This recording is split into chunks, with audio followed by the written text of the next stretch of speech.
राधे राधे दोस्तों। आज हम जिस सफर पर निकलने वाले हैं वो सिर्फ एक यात्रा नहीं बल्कि रहस्यों का एक ऐसा महासागर है जो हमारी कल्पनाओं से भी परे है। हम में से ज्यादातर लोग यही मानते हैं कि बद्रीनाथ, केदारनाथ, गंगोत्री और यमुनोत्री ही चारों असली धाम हैं। लेकिन क्या होगा अगर मैं आपसे कहूँ कि ये भारत के मुख्य चार धाम नहीं बल्कि 20वीं शताब्दी में कहलाए गए हिमालय के छोटे चार धाम हैं। तो फिर भारत के असली चार धाम कौन से हैं और 8वीं सदी में आदि गुरु शंकराचार्य ने इन्हें भारत के चार कोनों में ही क्यों स्थापित किया? और सबसे जरूरी सवाल कि आखिर क्यों जरूरी है चार धाम की यात्रा। दोस्तों, मैं वनीता आपका हमारे चैनल पर स्वागत करती हूँ, क्योंकि हिंदू मान्यताओं के अनुसार ये हमेशा कहा जाता है कि एक व्यक्ति को अपने जीवन काल में एक बार चार धाम यात्रा जरूर करनी चाहिए। आखिर इसका क्या महत्व है? हमारे सनातन धर्म में चार प्रमुख धाम हैं, जो कि है बद्रीनाथ, जगन्नाथ, रामेश्वरम और द्वारका। साथ ही चार छोटे धाम भी है, जो कि भारत की केदारनाथ, गंगोत्री, यमुनोत्री और बद्रीनाथ। इन चार धामों में से मिलकर हिमालयन चार धाम भी कहा जाता है। अब जरा आप सोचिए, क्या यह महज एक इत्तेफाक है कि जगन्नाथ पुरी के मंदिर का झंडा हमेशा हवा की विपरीत दिशा में लहराता है? और क्यों वहाँ आज भी उन मूर्तियों की पूजा होती है जिनके हाथ पैर नहीं हैं? आखिर वो कौन सी शर्त थी जिसने भगवान की मूर्तियों को अधूरा ही छोड़ दिया? वही दूसरी तरफ रामेश्वरम में जहाँ समंदर की लहरें शोर मचाती है, वहाँ हनुमान जी के इंतजार में माता सीता को क्यों समुद्र में किनारे पड़ी रेत से एक शिवलिंग बनाना पड़ा? और क्या सच में अरब सागर की गहराइयों में आज भी द्वारका नगरी की अवशेष मौजूद है, जिसे देव शिल्पी विश्वकर्मा एकमात्र उन्होंने रात में तैयार कर दिया था? अगर हिमालय की तरफ चले तो विज्ञान आज तक नहीं समझ पाया है कि यमुनोत्री की कड़कड़ाती ठंड और बर्फ के बीचों बीच उबलता हुआ पानी और बहती ठंड निर्मल यमुना एक ही जगह कैसे मौजूद हो सकती है? और रहस्य यही खत्म नहीं होते हैं। क्या आप जानते हैं कि बद्रीनाथ, जो आज भगवान विष्णु का धाम है, वो असल में पहले भगवान शिव की तपस्या स्थली हुआ करता था? तो आखिर कैसे भगवान विष्णु ने छल से माता पार्वती और भगवान शिव से उनका ही घर मांग लिया? और केदारनाथ मंदिर, जिसने न जाने कितने भूकंप और प्रलय सहे, जो 400 साल तक ग्लेशियर के बर्फ में दबा रहा, वो आज भी अड़िग कैसे खड़ा है? जब बद्रीनाथ और केदारनाथ मंदिर के कपाट 6 महीने के लिए बंद हो जाते हैं और सब कुछ वीरान हो जाता है, तो फिर वो दीपक लगातार कैसे जलता रहता है? कौन है वह अदृश्य रक्षक जो कपाट बंद होने पर भी भगवान की सेवा में लीन रहता है? आज की इस वीडियो में हम इन सभी अनसुलझे सवालों के जवाब ढूंढेंगे, तो बिना स्किप किए वीडियो को अंत तक बने रहे, क्योंकि अब जो आप जानने वाले हैं वो आपके रोंगटे खड़े कर देगा। साल 1926 एक मशहूर अंग्रेज पर्वतारोही एरिक शिप्टन अपनी डायरी में लिखते हैं कि उन्होंने हिमालय की एक ऐसी रहस्यमय पुजारी को देखा था जो हर दिन बद्रीनाथ और केदारनाथ दोनों जगह एक साथ पूजा करता था, जो कि लगभग असंभव है क्योंकि दोनों के बीच 30-40 किलोमीटर की खड़ी चढ़ाइयों और घाटियों बर्फीले रास्ते हैं, जिससे पैदल पार कर जाना असंभव है। तो आखिर कौन था वो पुजारी? और इससे बड़ा सवाल यह है कि आखिर क्यों जगत गुरु आदि शंकराचार्य ने इन चार स्थानों को चुना? क्या यह सिर्फ सीमाओं को बांधने का जरिया था या कोई और रहस्य? इसका जवाब हमें हिंदू धर्म ग्रंथों और सदियों से चली आ रही मान्यताओं में मिलता है, जो इन 4 धामों को केवल तीर्थस्थल नहीं बल्कि साक्षात भगवान विष्णु की लौकिक दिनचर्या का केंद्र बताते हैं। पौराणिक मान्यताओं के अनुसार सृष्टि के पालनहार भगवान विष्णु हर दिन पृथ्वी पर आते हैं और इन 4 दिशाओं में स्थित धामों में अपनी दिनचर्या पूरे करते हैं। मान्यता है कि भगवान विष्णु अपने दिन की शुरुआत दक्षिण भारत के रामेश्वरम धाम से करते हैं। ऐसे माना जाता है कि भगवान विष्णु यहाँ के पवित्र जल में स्नान करते हैं और फिर स्नान के बाद भगवान विष्णु उत्तर दिशा की ओर रुख करते हैं और हिमालय की बर्फीली वादियों में स्थित बद्रीनाथ धाम पहुँचते हैं। नर और नारायण पर्वतों के बीच अलकनंदा नदी के किनारे बसा यह धाम विष्णु जी की तपोभूमि है। स्कंद पुराण और प्राचीन ग्रंथों में वर्णन मिलता है कि यहाँ भगवान विष्णु गहरे ध्यान और योग में लीन रहते हैं। इसलिए बद्रीनाथ को धरती का वैकुंठ भी कहा जाता है।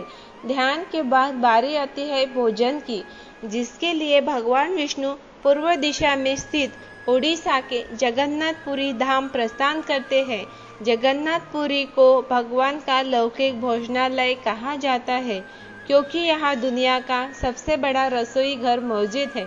यहाँ भगवान विष्णु भोजन का आनंद लेते हैं, जिसके बाद विश्राम के लिए वे पश्चिम दिशा में स्थित अपनी स्वर्ण नगरी द्वारका पहुँचते हैं। द्वारका का अर्थ है मोक्ष का द्वार। दिन भर सृष्टि का संचालन करने के बाद भगवान यहाँ शयन करने आते हैं। ये लौकिक दिनचर्या चारों धामों को एक अदृश्य धागे में पिरोती है, जिससे यह स्पष्ट होता है कि इन 4 स्थानों की यात्रा केवल 4 अलग अलग मंदिरों का दर्शन नहीं, बल्कि भगवान विष्णु के साथ उनके पूरे दिन की चक्र को जीने का एक अनुभव है। तो चलिए आज की इस वीडियो में हम आपको ले चलते हैं इस 4 धाम की यात्रा पर। लेकिन उससे पहले अगर आपको वीडियो अच्छी लग रही है तो इसे लाइक ज़रूर करें। भारत के दक्षिण छोर पर बसा है रामेश्वरम, 4 धामों में से एक और 12 ज्योतिर्लिंगों में शामिल एक ऐसा पर्वत तीर्थ, ऐसा पवित्र तीर्थ जो शैव और वैष्णव परंपराओं के सबसे बड़े और अद्भुत संगम का गवाह है।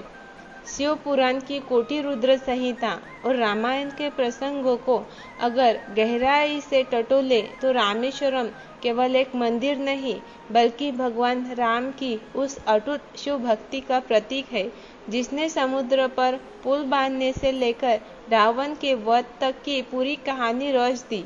माना जाता है कि लंका विजय के बाद राम को ब्रह्म हत्या का घोर पाप लगा था, क्योंकि रावण एक ब्राह्मण था। इस भारी पाप से मुक्ति पाने के लिए संतों ने उन्हें यहाँ शिवलिंग स्थापित कर भगवान शिव की पूजा करने का सुझाव दिया। पूजा के लिए दिव्य शिवलिंग की आवश्यकता थी, इसलिए भगवान राम ने पवन पुत्र हनुमान को आदेश दिया कि वह साक्षात कैलाश से शिवलिंग लेकर आए। हनुमान जी शिवलिंग के लिए तुरंत प्रस्थान कर गए, लेकिन उन्हें लौटने में देर हो गई और इधर पूजा का शुभ मुहूर्त निकलता जा रहा था, जिसके बाद माता सीता ने रामेश्वरम के तट पर रेत से शिवजी का शिवलिंग बनाया, जिसे आज रामनाथ या रामलिंगम के नाम से जाना जाता है। लेकिन जब हनुमान जी शिवलिंग को लेकर लौटे तो वे यह देखकर उदास हो गए कि शिवलिंग की स्थापना पहले ही हो जा चुकी थी। जिसके बाद राम जी ने हनुमान जी का मान रखते हुए हनुमान जी द्वारा लाया गया शिवलिंग भी स्थापित किया और जिसे आज विश्वलिंगम के नाम से जाना जाता है। और साथ ही यह घोषणा कर दी कि जो भी भक्त रामेश्वरम आएगा उसे पहले हनुमान द्वारा लाए शिवलिंग की पूजा करनी होगी और उसके बाद ही रामलिंगम की। तभी उसकी यात्रा पूरी मानी जाएगी। लेकिन रामेश्वरम का चमत्कार यही खत्म नहीं होता, क्योंकि इसका आर्किटेक्चर यानी वास्तुकला दुनिया भर के इंजीनियरों और इतिहासकारों के लिए आज भी बड़ी पहेली है। 17वीं और 18वीं शताब्दी में रामनाथ के सेतुपति राजाओं ने रामेश्वरम को वह भव्यता दी जो आज हम देखते हैं। इस मंदिर का गलियारा दुनिया का सबसे लंबा मंदिर गलियारा माना जाता है। लेकिन इससे बड़ा रहस्य इस मंदिर के अंदर मौजूद 22 पवित्र जल कुंड है। कहा जाता है कि भगवान राम के तरकश में 22 दिव्य बाण थे और उन्हीं के प्रतीक के रूप में इन 22 कुंडों का निर्माण हुआ। वैज्ञानिक और आध्यात्मिक दोनों दृष्टियों से ये कुंड अचंभित करने वाले हैं, क्योंकि चारों तरफ खारे समंदर से घिरे होने के बावजूद इन कुंडों से निकलने वाला जल मीठा और अविश्वसनीय गुणों से भरपूर है। यहाँ स्नान के बाद अब हम चलते हैं अगले धाम की ओर, जहाँ विज्ञान भी हार मान लेता है।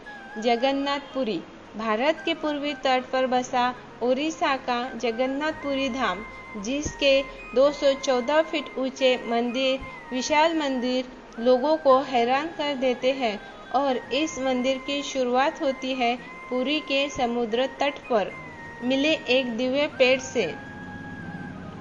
लेकिन कोई भी कारीगर उस पेड़ को न काट पाया, जिससे राजा परेशान हो गए। और तब देवशिल्पी विश्वकर्मा एक बूढ़े कारीगर का रूप लेकर आए और उन्होंने मूर्तियां बनाने की जिम्मेदारी ली। लेकिन उनकी एक शर्त थी, वह यह कि बंद कमरे में मूर्तियां का निर्माण करेंगे और जब तक काम पूरा न हो जाए कोई भी उस कमरे का दरवाजा नहीं खोलेगा और ना ही कोई अंदर जाएगा। कई दिनों तक कमरे से लकड़ी तराशने की आवाजें आती रही, लेकिन अचानक एक दिन वहां आवाज बंद हो गई। महारानी गुंडीचा को लगा कि शायद वह वृद्ध व्यक्ति इतने दिनों तक बिना खाए पिए रहने के कारण बेहोश हो गया, जिसके डर में उन्होंने राजा से अनुमति लेकर दरवाजा खोल दिया। लेकिन जब दरवाजा खुला तो वहां कोई नहीं था और केवल भगवान जगन्नाथ, बलभद्र और सुभद्रा की केवल अधूरी मूर्तियां थी, जिनके हाथ और पैर पूरी तरह नहीं तराशे गए थे। और आज भी जगन्नाथपुरी में इन अधूरी मूर्तियों की पूजा की जाती है। लेकिन जगन्नाथ मंदिर का असली रहस्य इसकी कथाओं में नहीं, बल्कि इसके आर्किटेक्चर में है। इस मंदिर के सबसे ऊंचे शिखर पर लगा ध्वज हमेशा हवा के विपरीत दिशा में लहराता है, जो कि आज भी हैरान कर देने वाला है। और यह भी अपने आप में एक चमत्कार है कि हर दिन एक पुजारी बिना किसी आधुनिक उपकरण या सुरक्षा के 214 फीट ऊंचे गुंबद पर नंगे पैर चढ़कर इस ध्वजा को बदलता रहता है। साथ ही इस मंदिर की बनावट में इतनी सटीक ज्योमेट्रिक कैलकुलेशन की गई है कि दिन के किसी भी समय, चाहे सूरज आसमान में किसी भी दिशा में हो, मंदिर के मुख्य गुंबद की परछाई जमीन पर कभी नहीं बनती।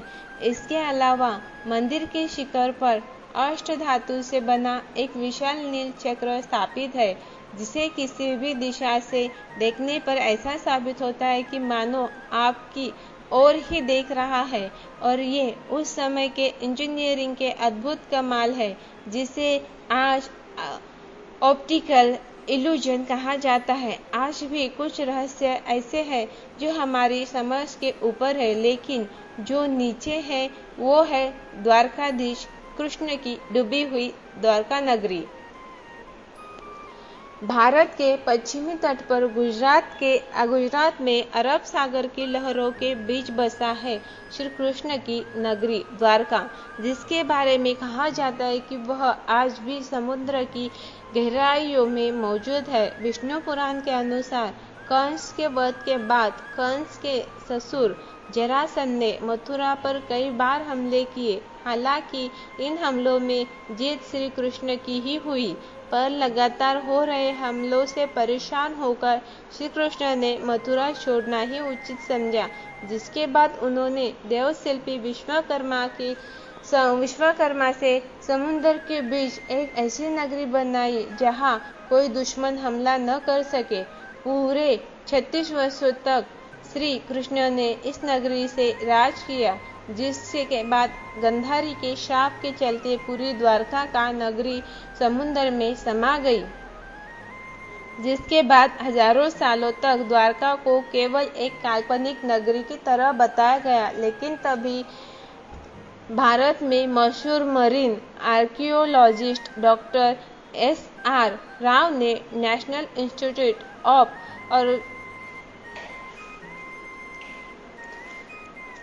भारत के मशहूर marine archaeologist doctor S.R. Rao अरब सागर में एक अभूतपूर्व यानी समुद्री खुदाई की, जिसने पूरी दुनिया को चौंका कर रख दिया। उन्हें समंदर की तलहटी में 15वीं शताब्दी ईसा पूर्व की विशाल पत्थर की दीवारें, ज्यामितीय आकार में कटे हुए भारी पत्थर, तांबे के सिक्के, प्राचीन जहाजों की विशालकाय लंगर मिले। सबसे चौंकाने वाली बात यह थी कि समुद्र के नीचे मिले इन अवशेषों का आकार, वास्तुकला और भौगोलिक स्थिति हूबहू वैसी ही थी जैसा वर्णन महाभारत और हरिवंश पुराण में श्री कृष्ण की द्वारका के लिए किया गया है। जिसके बाद डॉक्टर S.R. राव ने कन्फर्म किया कि यह वही द्वारका नगरी है जिसका वर्णन महाभारत में मिलता है। कहते हैं कि जब मूल द्वारका नगरी समुद्र में डूब गई, तब केवल श्री कृष्ण का मुख्य मंदिर ही बचा रहा। आज जो द्वारकाधीश मंदिर हम देखते हैं, जिसे जगत मंदिर या त्रिलोक सुंदर भी कहा जाता है, उसका निर्माण भगवान श्री कृष्ण के परपोते वज्रनाम ने लगभग 2500 साल पहले करवाया था। गोमती नदी के किनारे नरम चूना पत्थर से बना ये 7 मंजिला भव्य मंदिर करीब 157 फीट ऊंचा है। इस मंदिर में 2 रहस्यमय द्वार है, प्रवेश के लिए स्वर्ग द्वार और बाहर निकलने के लिए मोक्ष द्वार। लेकिन इस मंदिर का सबसे बड़ा अजूबा इसका शिखर है और उस पर लहराता हुआ ध्वज है। सूर्य और चंद्रमा के प्रतीक चिन्हों वाला यह ध्वज 52 गज लंबे कपड़े से बना है। यह इतना विशाल है कि इसे 10 किलोमीटर से दूर से स्पष्ट रूप से देखा जा सकता है। सदियों से चली आ रही एक अटूट परंपरा के तहत आज भी इस पवित्र ध्वज को दिन में 3 बार बदला जाता है और आज भी द्वारकाधीश का साम्राज्य जिंदा है, लेकिन इससे भी रहस्यमय है देवभूमि का बद्रीनाथ। तो चलिए चलते हैं अपने चौथे धाम की ओर, देवभूमि। उत्तराखंड की अलौकिक वादियों में अलकनंदा नदी के किनारे बसा बद्रीनाथ धाम आज भगवान विष्णु का सबसे पवित्र निवास स्थान माना जाता है। लेकिन क्या आप यकीन करोगे कि धरती का वैकुंठ कहलाने वाला यह विशाल धाम असल में भगवान विष्णु का था ही नहीं। दरअसल यह स्थान मूल रूप से देवों के देव भगवान महादेव शिव का था और पार्वती माता का निवास स्थान हुआ करता था। एक दिन जब भगवान विष्णु विचरण कर रहे थे, तब उन्हें यह स्थान काफी पसंद आया, पर वे इसे शिवजी से सीधे मांग नहीं सकते थे। इसीलिए उन्होंने एक अद्भुत लीला रची। भगवान विष्णु ने एक छोटे से बालक का रूप धारण कर लिया और रोने लगे। हिमालय की कपा देने वाली ठंड में उस मासूम बच्ची को रोता देख माता पार्वती का मातृत्व जाग उठा और भगवान शिव के मना करने के बावजूद वे उस बच्चे को उठाकर अपने कक्ष के भीतर ले गए। जिसके बाद भगवान विष्णु ने द्वार भीतर से बंद कर लिए और भीतर से निवेदन किया कि वे यहाँ रहकर तपस्या करना चाहते हैं। भोलेनाथ ने अपने परम भक्त और साथी देव की इच्छा मान ली और मुस्कुराते हुए वह स्थान हमेशा के लिए छोड़ दिया और स्वयं केदारनाथ चले गए। लेकिन क्या आपको पता है कि आखिर इस धाम का नाम बद्रीनाथ क्यों पड़ा? इसके पीछे भी एक अलौकिक कथा है, जिसके अनुसार जब भगवान विष्णु इस पावन स्थल पर गहन ध्यान योग में लीन थे, तब वहां अत्यंत भीषण हिमताप होने लगा, जिसने ध्यान में लीन भगवान विष्णु को पूरी तरह ढक दिया। जिससे देखकर माता लक्ष्मी अत्यंत व्याकुल हो उठी और अपने पति की रक्षा करने के लिए माता लक्ष्मी ने जंगली बद्री के वृक्ष का रूप धारण कर लिया और अपनी शाखाओं से भगवान विष्णु को पूरी तरह ढक लिया। युगों तक उस वृक्ष ने विष्णु जी को ठंड से बचाया।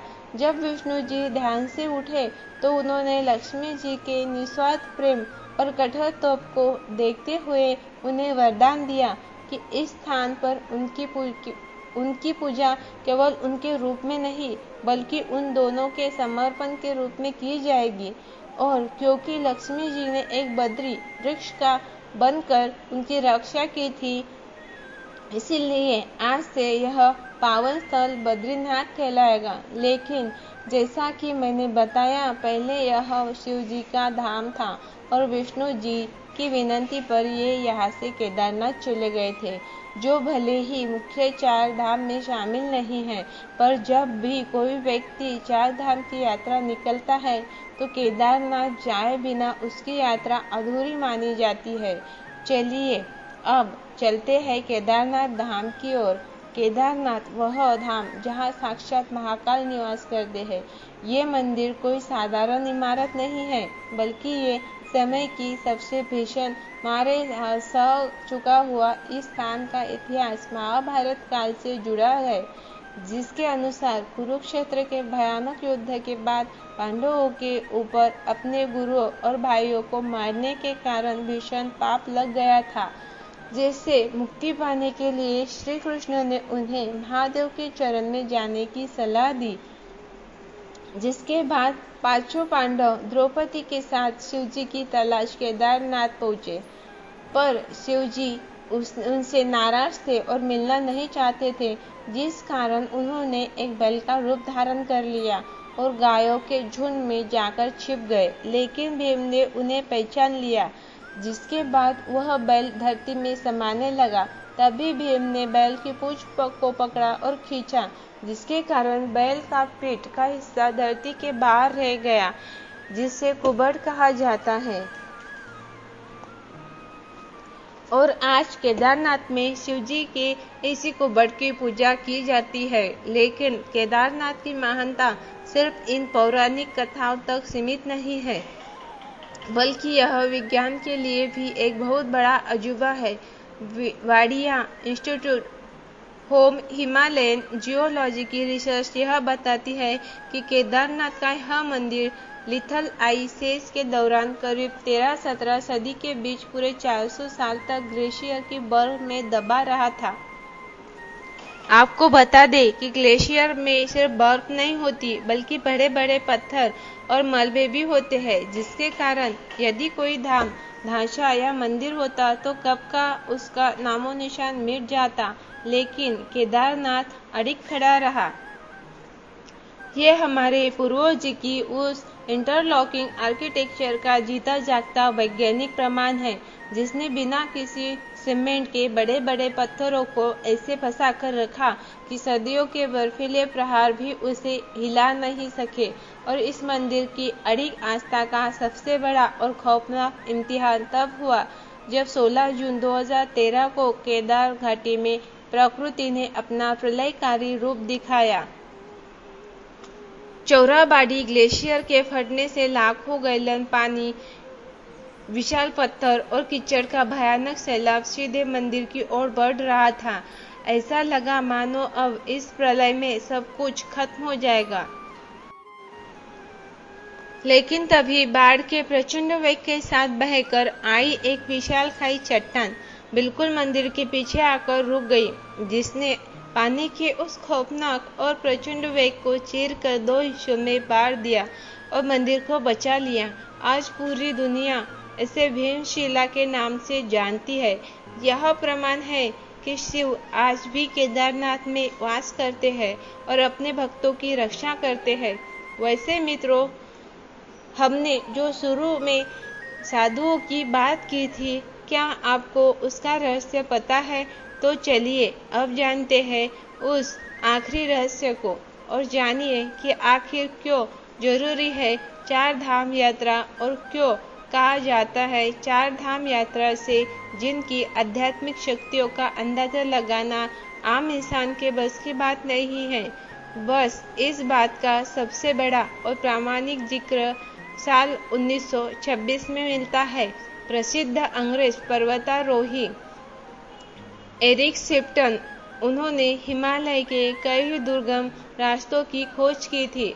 उन्होंने एक ऐसे रहस्यमय और दिव्य पुजारी का जिक्र किया जो सैकड़ों वर्ष पूर्व हर दिन केदारनाथ और बद्रीनाथ दोनों महापर्वतीय तीर्थों में एक साथ पूजा करता था। जरा सोचिए, केदारनाथ और बद्रीनाथ के बीच का रास्ता कोई आम सड़क नहीं है, बल्कि यह 30-40 किलोमीटर की बेहद खड़ी चढ़ाइयों और जानलेवा घाटियों और खतरनाक बर्फीले रास्तों से होकर गुजरने वाला एक दुर्गम सफर है। एक बेहद फिट और आधुनिक उपकरणों से लैस इंसान को भी इसे पार करने में कई दिन लग जाते हैं। तो फिर कोई इंसान हर दिन इस जानलेवा दूरी को पैदल कैसे नाप सकता है? क्या वह समय और स्थान की सीमाओं से परे जा चुका था? यह कथा आज भी हिमालय की वादियों में एक अदृश्य आस्था की गूंज बनकर बहती है, जो हमें यह मानने पर मजबूर करती है कि इन पहाड़ों में कोई ऐसी गुप्त शक्ति का मार्ग जरूर है जो हमारे भौतिक समझ और नजरों से ओझल है। लेकिन अभी अंतिम और सबसे बड़ा सवाल बाकी है कि आखिर क्यों जरूरी है 4 धाम यात्रा? जब इंसान अपने जीवन का सबसे मूल्यवान समय, पैसा और अपनी शारीरिक ऊर्जा दांव पर लगाकर इन दुर्गम रास्तों से गुजरता है, तो उसे अंत में क्या मिलता है? बल्कि जन्म और मरण के एक अनंत चक्र का हिस्सा मानता है, यानी कि साइकिल और रीबर्थ, जिसके अनुसार एक आत्मा 84 लाख योनियों में भटकने के बाद मनुष्य का शरीर पाती है और मनुष्य जीवन का अंतिम लक्ष्य इस जन्म के थका देने में लूप के बाहर निकालना है, जिसे मोक्ष कहा जाता है। जब एक भक्त रामेश्वरम के 22 पवित्र कुंडों में स्नान करता है, द्वारका में ईश्वर की विराटता को महसूस करता है, जगन्नाथपुरी में अपने अहंकार का त्याग करता है और हिमालय की जानलेवा ऊंचाइयों पर बद्री केदार के दर्शन के लिए अपनी आखिरी सांस तक संघर्ष करता है, तो वे केवल मीलों की दूरी तय नहीं कर रहा होता। असल में इस भयानक शारीरिक और मानसिक तपस्या की आग में उसके जन्मों जन्मों के संचित कर्म फल कर राख जल कर राख हो जाते हैं। यह यात्रा उस मैल को धो देती है जो आत्मा पर चिपका होता है और उसे मोक्ष के द्वार तक ले जाती है। सदियों से चली आ रही इस महान यात्रा का अंतिम संदेश यही है कि इंसान अपने पूरे जीवन में सुख, शांति और ईश्वर को बाहर की दुनिया में तलाशता रहता है। हम सोचते हैं कि हम पहाड़ों पर भगवान को खोजने जा रहे हैं, लेकिन सच तो यह है कि ये विशाल पहाड़, ये नदियाँ, ये उबते समंदर हमें नहीं बुलाते हैं, बल्कि हम जन्मों से खुद ही खुद को पुकार रहे होते हैं। जब आप बर्फीली हवाओं के बीच सांसों के लिए संघर्ष करते हुए किसी मंदिर की सीढ़ियों पर गिरते हैं, तो वहाँ आपको कोई चमत्कारिक रोशनी नहीं मिलती, बल्कि आपको अपना ही वह शुद्ध और पारदर्शी रूप मिलता है जो दुनिया की भीड़ में कहीं खो गया था। यह यात्रा पहाड़ों की चढ़ाई नहीं, यह अपने ही भीतर और अपनी ही आत्मा से सबसे गहरे और अंधेरे हिस्से तक पहुंचने की एक यात्रा मार्ग है। 4 धाम बाहर नहीं, वे हमारे भीतर असीम शांति, त्याग, प्रेम और वैराग्य के रूप में मौजूद है। दोस्तों, अगर वीडियो आपको अच्छी लगी हो तो वीडियो को लाइक करें और इस वीडियो को अपने दोस्तों के पास शेयर ज़रूर करें। साथ में हमारे चैनल को सब्सक्राइब करें। धन्यवाद।